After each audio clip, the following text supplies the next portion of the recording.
Ladies and gentlemen, the first man to build 21-inch biceps, drug-free. My friends, I as I said before, what I'm giving you is something back. I'm giving you an experience, and I can tell you something.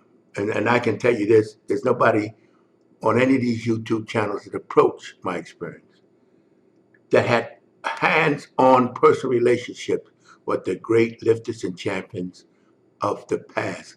Their lifting is weightlifting, competitive weightlifting is practically dead in this country. Powerlifting is what they push in today. But let me tell you something. I get guys asking, what are the best lifts for power, to build power? Now you see, in our gym, Ed Goldberg gym in New York City, we had a separation, not separating with a wall, but we had a platform and everything for the lifters, competitive lifters, and the ones that were visiting and the ones that were training there and from the New York City area, where you had the platform with the wooden platform. Then the rest of the gym was for the bodybuilders. Now, I always admired the weightlifters for the skill and the athletic ability of slamming that weight overhead. And of course, I wasn't interested in doing it myself. I just wasn't interested in powerlifting. I was just in building my body.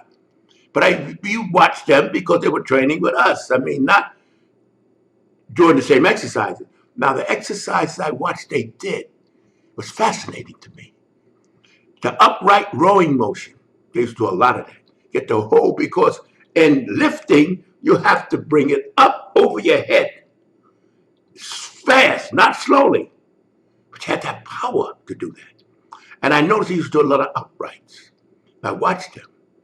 I noticed they did a lot of bench pressing. A lot of bench pressing. I noticed that also. And I noticed that they did deadlifts, but they did like a squatting deadlift. I never seen them do the standing, standing up straight and bending over. I never seen them do that. And I saw them do plenty of squats, very heavy weights. Some guys would do, most of them would do full squats. I mean, all the way down. A lot of them would do just the parallel squats, where you get to a 90-degree angle and then you come up. Some would go lower than that. But I watched them, and I noticed also very low reps.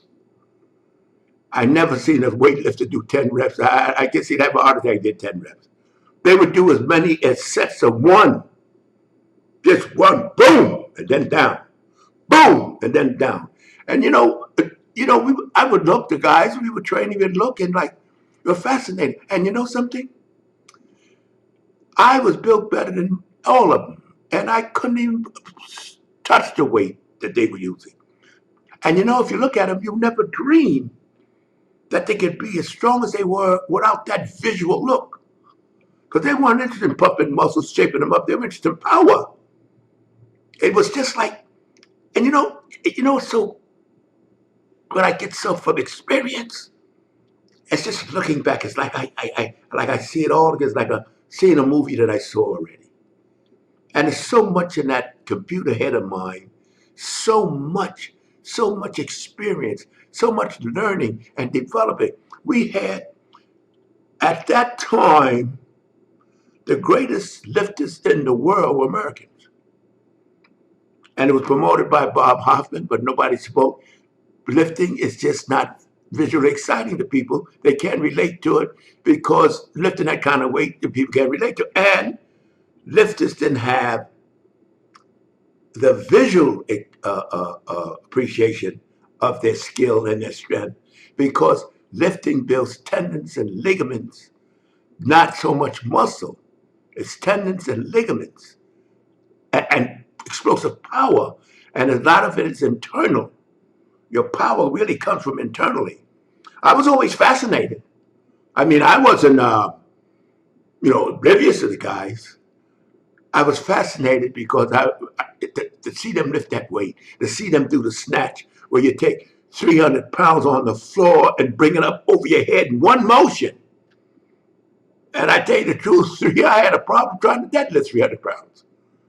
And I remember the great lifters of the time, the champions, Pete George, Shepard, Isaac Berger, John Davis, Shemansky, so many, Tommy Kono, all the great, and all of them would come to Abe's place. Not all of them trained consistently there, but Berger trained there consistently. I think Shepard did. I'm not sure. And then Anderson was a power lifter. George Anderson, he was a huge guy. He was a power lifter, but he didn't do those. It's like the snatch.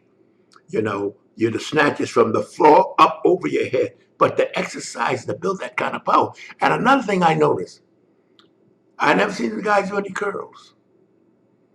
Because I don't think curls, I'm sure of it, don't contribute to your overall power. You don't use that muscle in the clean and jerk and the press and all that.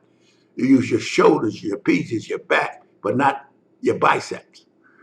And it's just fascinating to me, my friends, as when I would look at them and no idea if you saw them, you would never dream they could lift that kind of weight because they didn't develop the muscle, and the muscle takes repetition, whole different aspect, a whole different direction of building altogether. You see, but the exercises that they did on a consistent basis, which we would do our thing, but we all be people over there and the guys on the platforms doing their thing.